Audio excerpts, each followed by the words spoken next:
last class what we saw was, we saw the definition of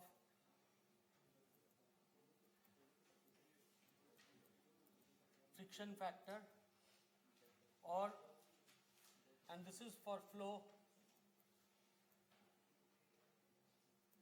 in pipes, and what we saw was that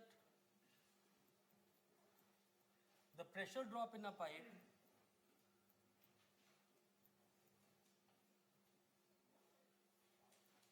this can be written as a head loss term, and this head loss is given by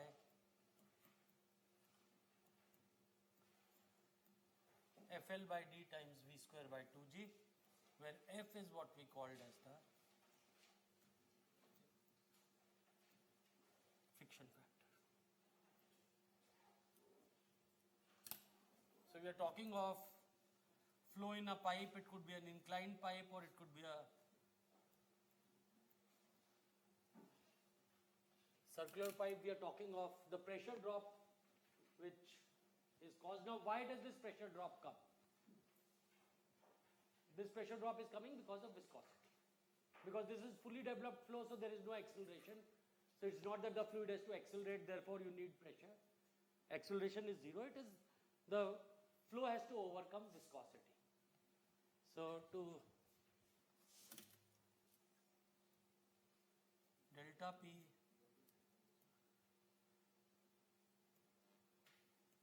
is needed to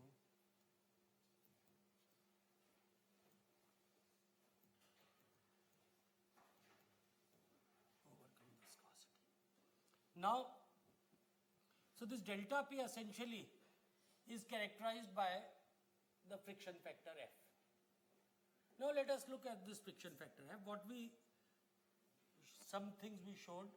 If we look at this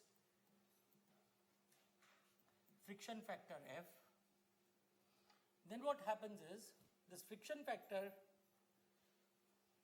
is a function of what we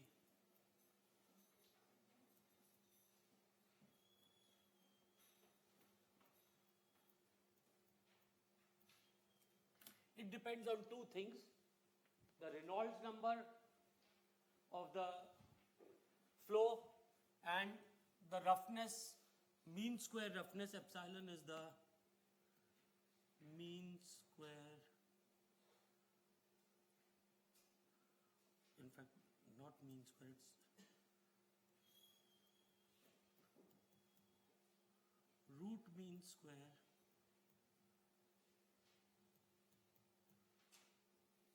of the roughness, and this depends on the material of the pipe. So now what we found was, or what we discovered was that if the flow is laminar, which means RE is less than 2300, then F is equal to 64 upon RE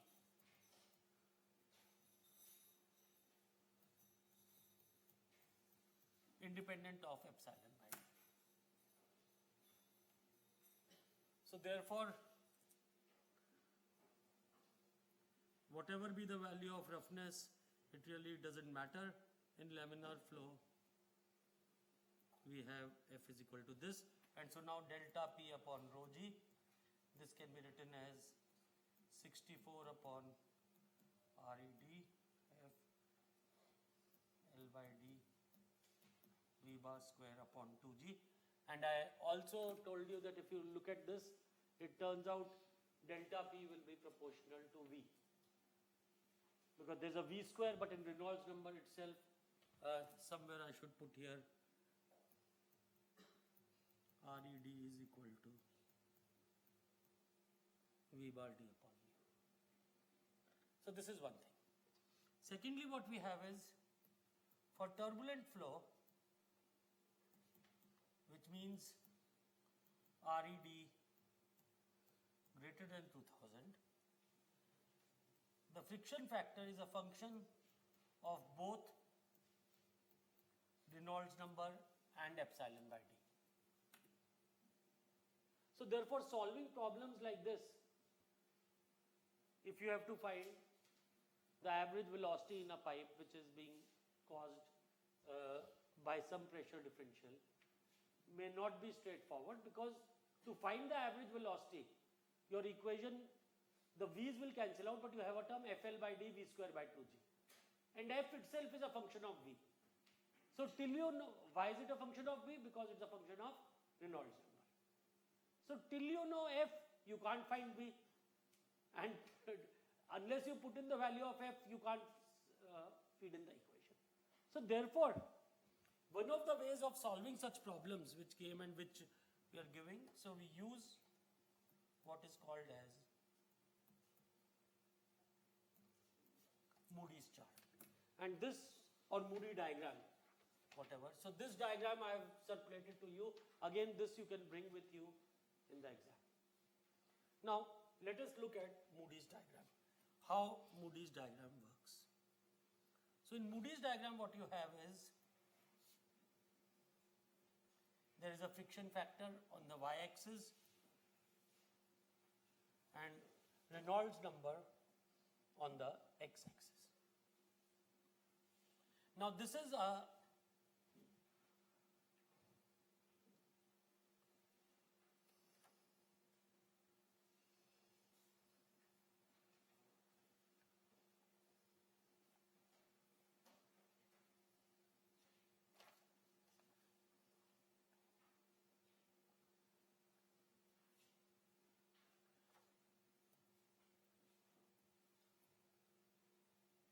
just looking at this graph just to confirm, this is a log-log graph.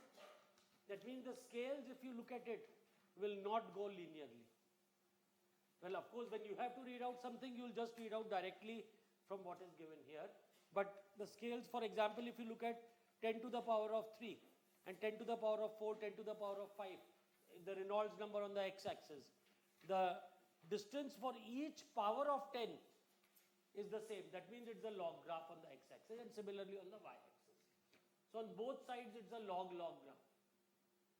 A straight line on the log graph tells you that there is a relation with the power law. And for laminar flow, what do we know? What is friction factor? 64 upon Re. That means it goes like Re to the power minus 1. So therefore, when we have laminar flow, which is shown on the left side, you will have a straight line here which is just with a slope minus 1. And in fact, for laminar flow, you don't need to use Moody's chart. You directly have the formula 64 upon Re. But what we realize is, there is this shaded region which is called transition region, which is beyond Re is equal to 2300, and then the turbulent region. Now what makes things slightly more complex is that F is not just a function of Re, but it is also a function of epsilon upon D. So F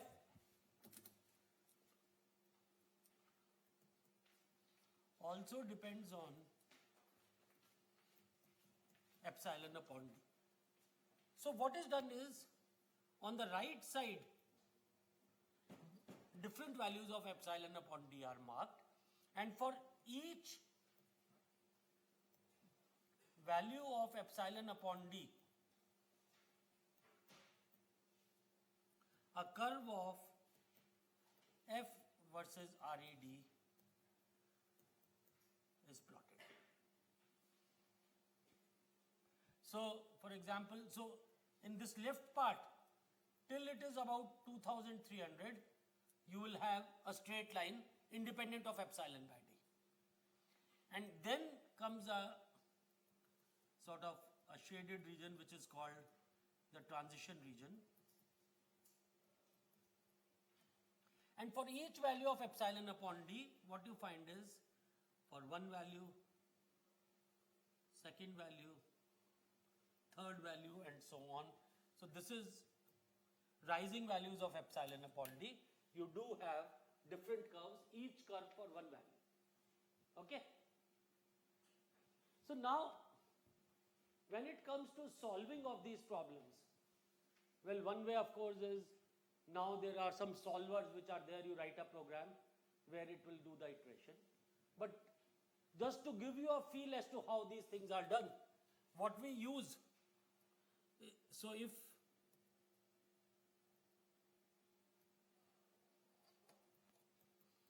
delta P given and we have to find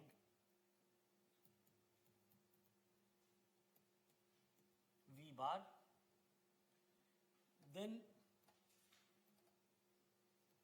we use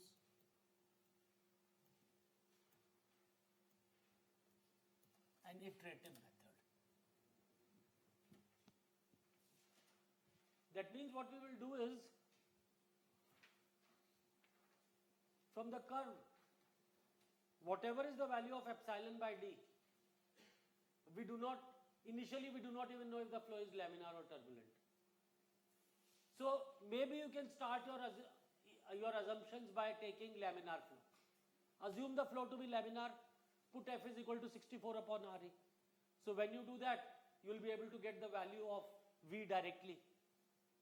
From what V value you get, you put in, calculate the Reynolds number and see if the Reynolds number which you are getting is laminar or turbulent. If it is laminar, your answer is correct. If the Reynolds number turns out to be more than 2300, that means this F is not going to work. So there then what you do is, for the given value of epsilon by d, whatever Reynolds number you get, you'll go to this curve, you pick up the value of F. That is iteration number 1. And on the basis of that value of F, you work out the new V.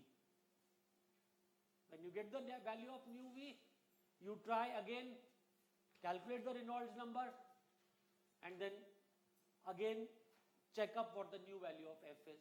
If the first two Reynolds number are almost same, your F will not change, your answer has converged. And why this method works in a more or less easy way is, if you see, all these curves are very gently sloping curves. So F is not changing very drastically with Reynolds number. So therefore in these problems, when you need to solve, we often use an iterative method to solve some of these things. Okay. So let me just, iterative method will say,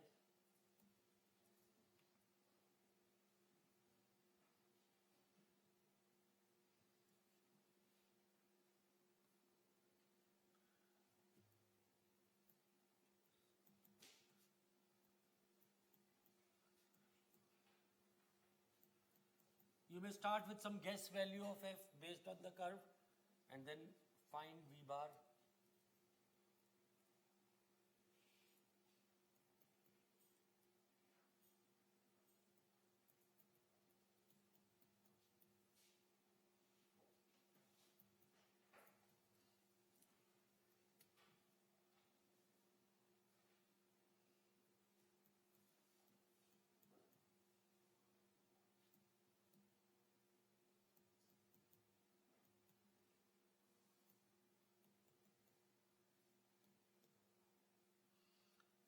Now, as far as the first guess goes, it is your choice. Maybe you choose F is equal to 0 or choose F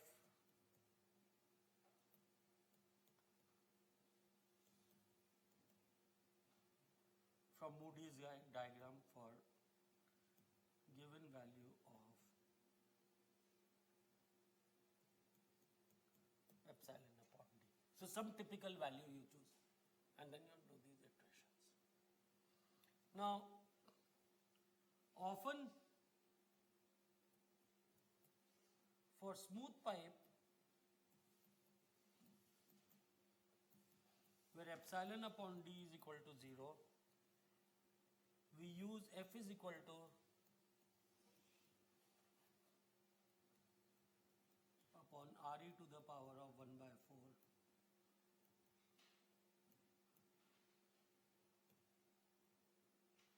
for high value of Re. Now this high actual number I don't remember, you can probably check from your book, more than 10 to the power of 4 or 10 to the power of 5. this formula works out quite well. That it is 0.316 by RE to the power of 1. So this could be one way.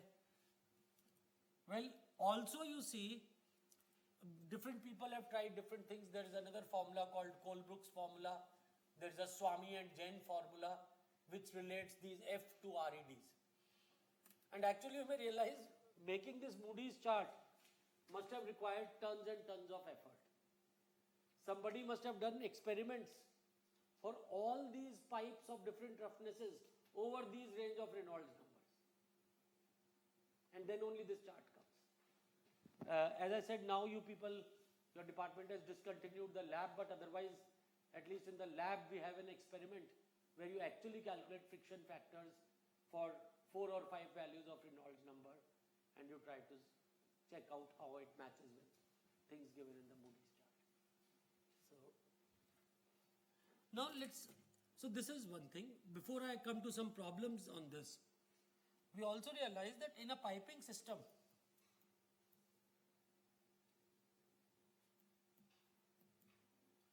there are losses other than viscous losses, and these are like due to fittings, due to turns, due to area changes. All these things if we look at a piping system starts from somewhere at the overhead tank, and then it comes down in the house. I'm looking at a housing piping system. In a city piping system, anywhere you will have some flow which is coming in, the pipe is coming from somewhere.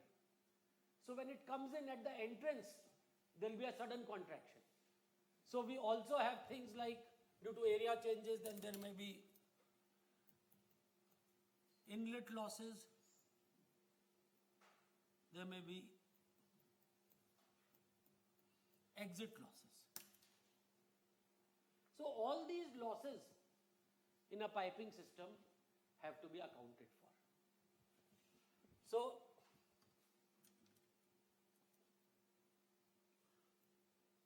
head loss in fittings other than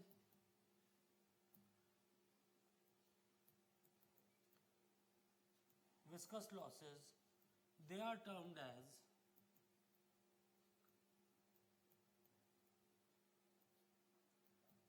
minor losses. That means if there is an entrance, corresponding to that entrance to the pipe, there will be some loss. We call it loss due to entrance. So all these losses have to be added. Now why are they called minor losses? Because typically the pipelines, when we talk of pipeline design, they are very, very long pipelines. And if the pipeline is long, then we have seen delta P by rho G is equal to F times L by D V square by 2G. So if L by D is very large, then even if F is small, L by D will contribute to a major portion of the losses. So most of the losses which come in are because of the flow in a long pipeline, viscous losses. But in the pipeline, there may be a small valve. Now the valve means there will be a change of area, or you can open the valve, you can close the valve to slow down the flow or to increase the flow. So that will involve some sort of a loss. So these losses which I said, they are called as minor losses, and what we do is in general they are specified as K times V bar square upon 2G, where K is specified for each type of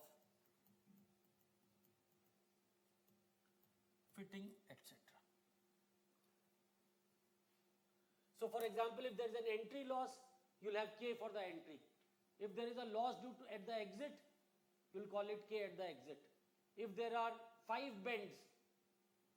For each bend, we will specify a K. And how these things are done, just to, this probably is done in your textbook also, but I just got this to show to you. Let me just put this on. So for example, if I'm just putting this, you don't need to copy this or anything. For example, let us say, this is not, focus hota hai kya camera? There must be a remote here that should help us to. Usme hoga remote iska kya? See, basically what this is showing is, maybe I can draw some of these things. I'm just. There's a pipe. There's an entry to the pipe, entry to the flow, and the pipe is going inside the tank. So such a case, a K for this will be specified. It's, I think, given as something like 0.8. Remote है इसका document camera का है? किसका है यार? So camera. Is this the one? Getting better.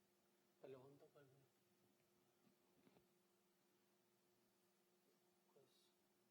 ये तो शायद इसका है.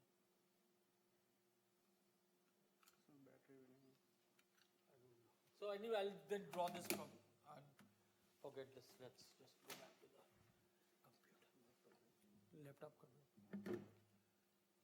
Okay, so we go back to the computer. Maybe I'll just draw some of these things. So this will be given in your book also, and as you know, at least I don't expect you to remember any of these. So let me first write the formula. So what you will get now in a case like this is, the formula will become P1 by rho g plus V1 square by 2g plus Z1 minus P2 by rho g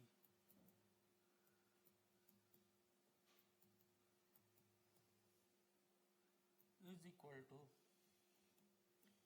FL by D V square by 2g plus sigma K sub I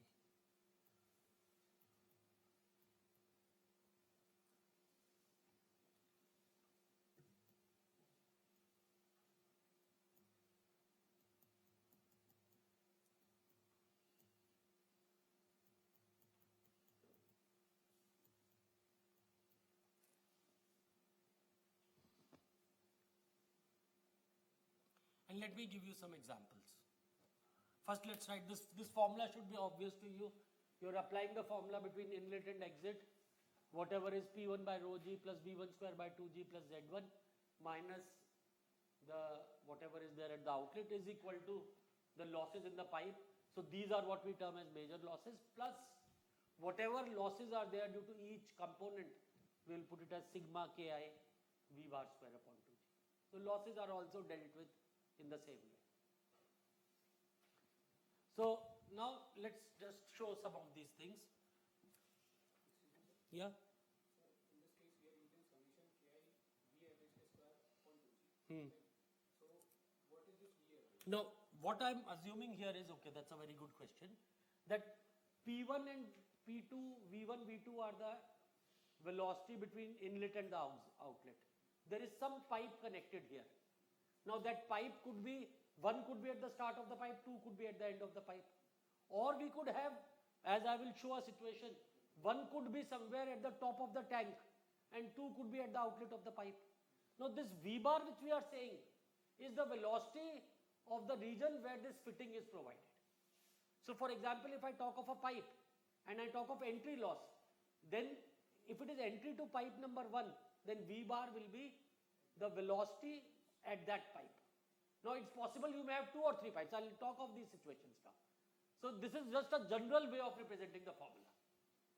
What K, what V to take, I will just come into that. Okay? So now let's see. See, we have a situation, let me show how these K's come. So for example,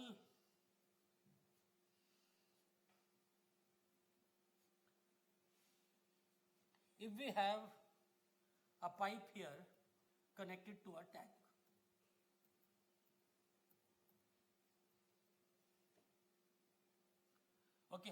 So now in this case this will be 0.1, and if the pipe is exiting here, suppose the flow is coming down here, we take this as 0.2. Okay. Now what will happen is, when we talk of the losses,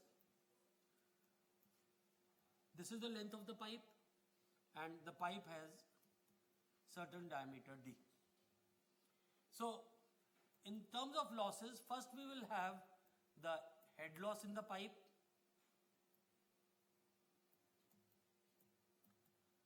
this will be equal to friction factor in the pipe times L by D times V square by 2G, where V bar is the average velocity in the pipe, and therefore V bar is also equal to V2. But here now V bar will not be equal to V1, because if we are talking of 0.2 just at the exit of the pipe, so V2 is equal to V bar. Okay, and V1 is almost zero if you apply this situation. So now what we say is, so one loss which is going to come in will be the head loss in the pipe. Now in addition to that, here at the entry there are some losses. Why is the loss at the entry of the pipe? Entry means 1 at section 1. Why are the losses coming? Because the streamlines are coming from here, suddenly they are converging. When we are using P1 by rho g plus V square by 2G, etc., we are using Bernoulli's equation assuming no losses. But because at entry there have to be some losses. And this is a sort of very crude type of entry, a square shaped entry. So in such an entry what you find is, and this you don't have to remember but it will be given to you, that K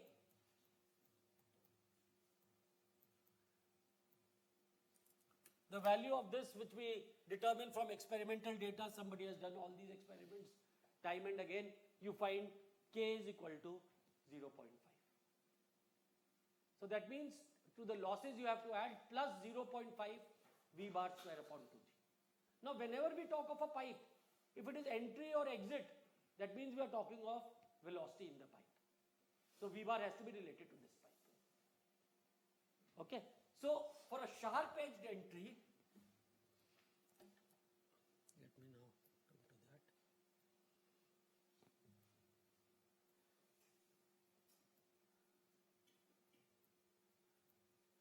Which means, and this is what the diagram I was trying to note, K is equal to 0.5. Now in some cases what you have is, there is a tank like this and a, so this is the tank, this is called, in this case what is going to happen is, the pipe is exceeding, going up to inside the tank. In this case, so maybe I can draw the tank also just to show here. Now in which case would you expect more losses? The reentrant case or the first case?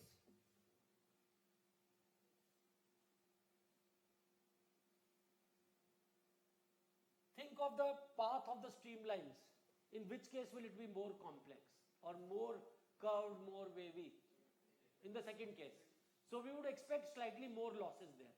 Because the flow doesn't directly go out, it has to make some way, go around and turn. But sometimes this reentrant, these things are put to make sure that there are no leakages. So when we have a reentrant type of a exit entry, here what we generally find is K is equal to 0.8. There's a third type of entry where what we do is we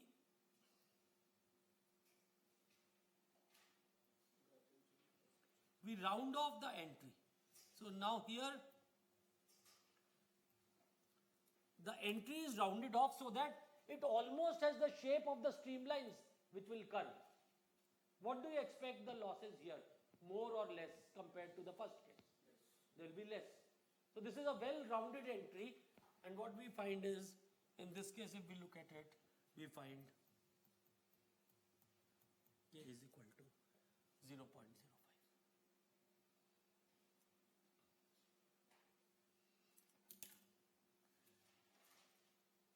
Now similar to this we have, there may be two pipes, a pipe like this which is going like this. So this is connection of two pipes. So here, assuming all the flow is from the left to right, this is a contraction and this is an expansion. So once again, here now the question which you asked, in fact I'm writing it as kV square by 2. Actually I think if I have to make it head, I should also make it G. I have written it as kV, so just correct that. If you're writing in terms of heads, then a G also has to come in. I may have missed that. So what I'm talking of kV square by 2 actually should be kV square by 2G to make it as a head loss. So maybe if you want I can just 2G likha hai na, theek hai bas, theek hai, okay. I've just written okay. So now here when we write, now the question which you asked is very pertinent. When I say it is kV square by 2G, which V am I talking of? V in pipe 1 or V in pipe 2? Because now there are two pipes, so there are two V's. So now this will depend, when you see the formula or when you see the table, it will tell you that K corresponds to velocity in the smaller pipe or the bigger pipe. I don't remember all this, but here you'll have to be careful. So along with the formula,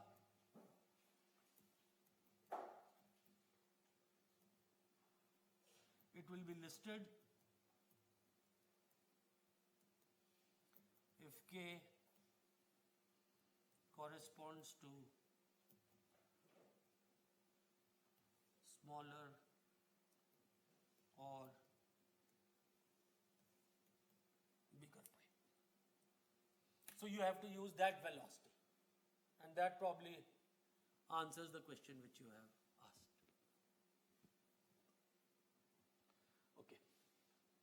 So now let us try to wind this up or try to see how we work this in problems. So loss नहीं expansion में ज़्यादा होगा, see contraction में क्या होगा, there is no flow separation. But in an that's a good question, maybe given me a good this thing. In an expansion, what happens is the flow will separate from the walls. So loss in an expansion will always be more as compared to contraction. In contraction, it will be only because streamline just have to curve around, but there will be no separation at the walls. So if you try to draw the streamline patterns, they will always tell you, so in a contraction,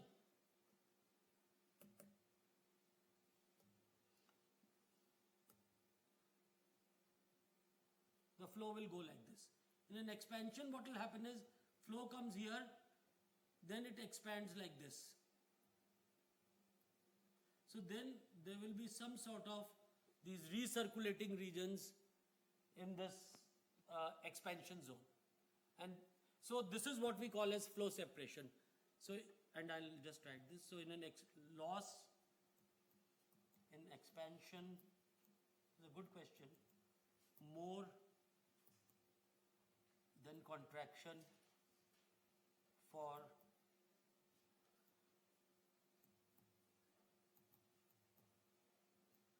and this is due to the pressure gradient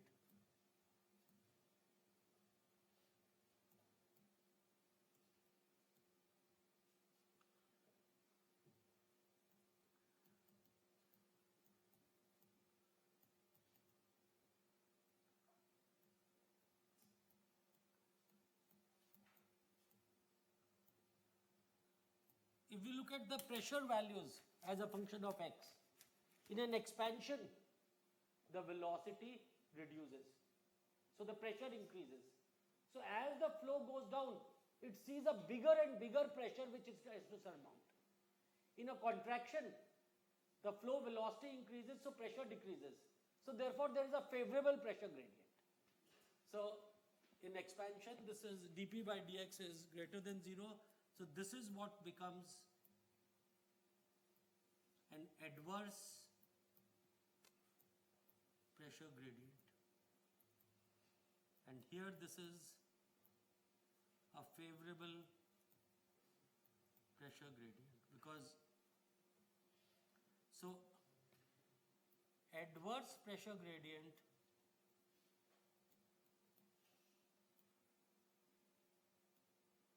leads to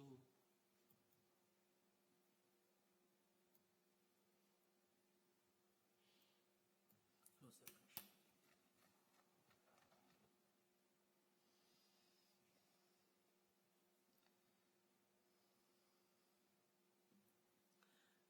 Now let's just see some typical cases. Suppose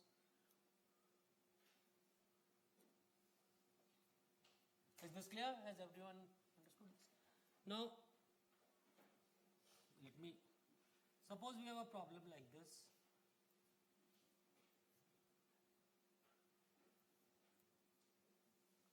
There is tank 1 connected to tank 2, and we have a pipe of diameter D connecting these tanks, and the length of this pipe is L.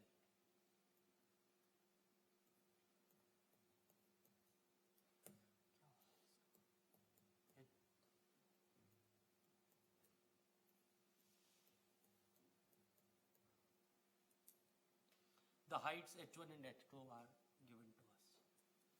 So now if I have to find out the flow rate which is taking place, what is the flow with which water is being transferred from tank 1 to tank 2. Now you have to be careful. See, when you apply Bernoulli's equation, in this case I could, if I try to take this as 0.1 and this as 0.2, I will not know the pressures at 0.1 and 2. So this is again, we are going back to somewhat of integral flow analysis, and we decide to apply the Bernoulli equation between 0.1 and 0.2, where 0.1 is on the surface 1, 0.2 is on surface 2. Let's first apply this and see what it leads to. So when I apply Bernoulli's equation along with losses, so apply engineering Bernoulli equation between 1 and 2. Let's see what we get. P1 by rho g plus V1 square by 2g plus H1 minus P2 by rho g plus V2 square by 2g plus H2 is equal to FL by D V in the pipe square upon 2g plus K entry plus K exit V pipe square upon 2g. So first I go from 1 to 2, I write Bernoulli's component for at 1 and 2. And then I travel the distance between 1 and 2 and see what losses are coming. So what I find is there is a loss at the entry, so I write it as K entry V pipe square by 2g. Then there is a loss in the pipe, which is FL by D V square by 2g. Now all these V's are not V1 or V2, it is V pipe. And then plus I have K at the exit. Now K entry, K exit I will get from the table. H1, H2 are given, I don't know V. So this is the problem. Now let's see. This is the first step. Now to simplify this, what we realize is, when we solve this problem, and we'll be doing more in the assignment, P1 and P2 are equal. So that means these will go away. And similarly, if the tanks are very large, then V1 and V2 can be assumed to be 0. Otherwise, we'll get a relation V pipe, A pipe is equal to V1 A tank 1 and V pipe A pipe is equal to V2 A tank 2. So I can include that also, but if these are very large, then these also go away. So actually I know the total driving head. If H1 and H2 are given to me, I know the head, but I have to find the velocity in the pipe. So now there is only one unknown, but the problem is, of course, if F was known to me, I can work out V pipe. But F itself is a function of V. So then that is where you will have to use the iterative method. Is that fine? So, and when I talked of the iterative, I told you how to use that. You either assume F to be 0 to start with, work out a velocity in the pipe, calculate the Reynolds number in the pipe, and then on the basis of that Reynolds number, you calculate F from Moody's chart. Put in that value of F here and solve this again. Get a new value of V. Get a new value of Reynolds number. But as I said, because this curve of F versus RE is a very gently sloping curve, you will not need to do more than 1 or 2 iterations. The second iteration will almost get you to the converged solution. So, now of course there can be more complex cases. Instead of a single pipe, there may be 2 pipes, a pipe of diameter D1 connected in series to a pipe of diameter D2. So you'll have to work that. We'll see how to do that. Similarly, there may be pipes in parallel or pipes in series. We are not going through the full theory, but other than that, okay, one more thing which I have sort of, if we have a piping system with bends, so at each turn, you will have a K due to a bend.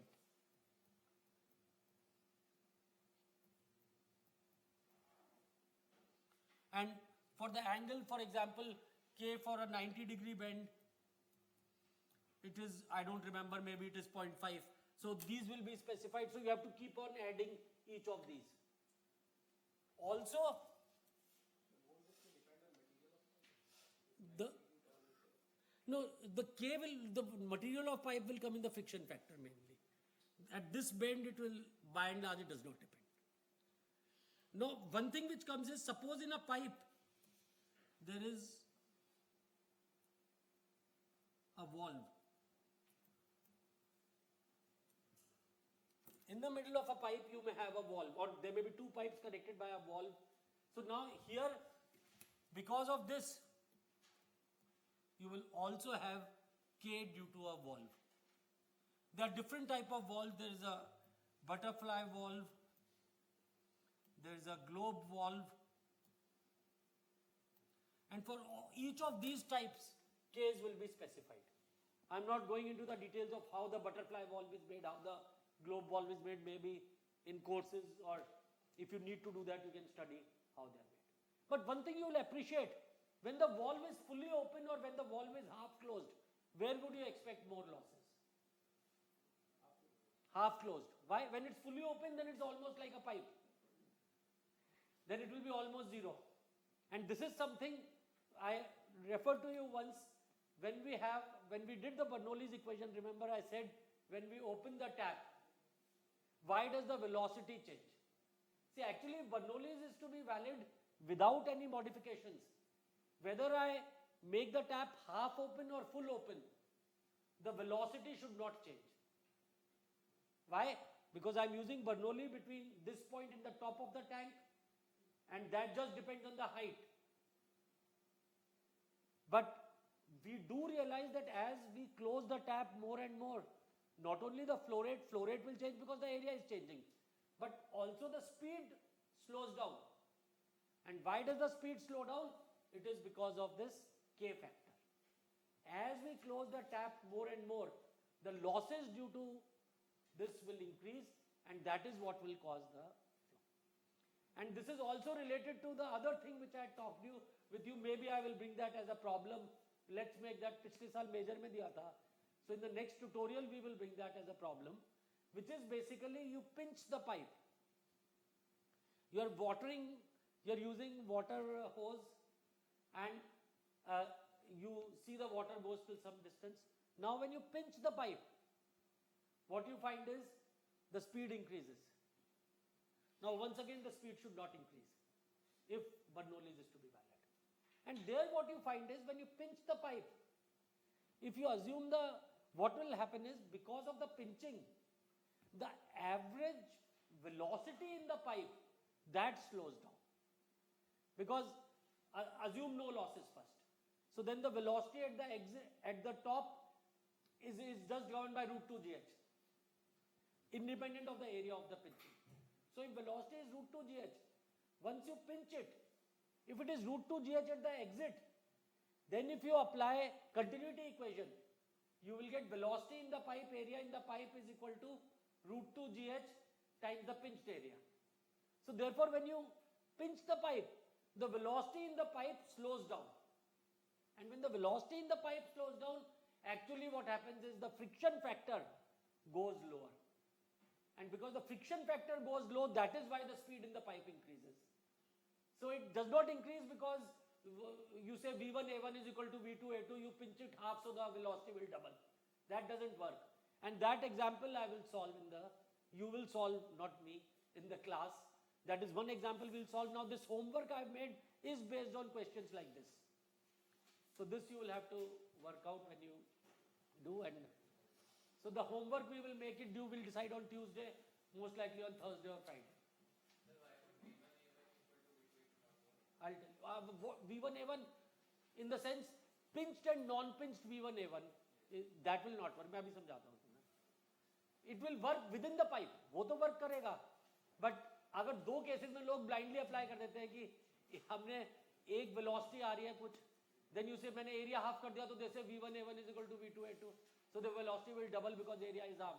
That will not work. Because that velocity in both cases will be governed by the total head. So total head is the same, so it should be root 2 GH in both cases.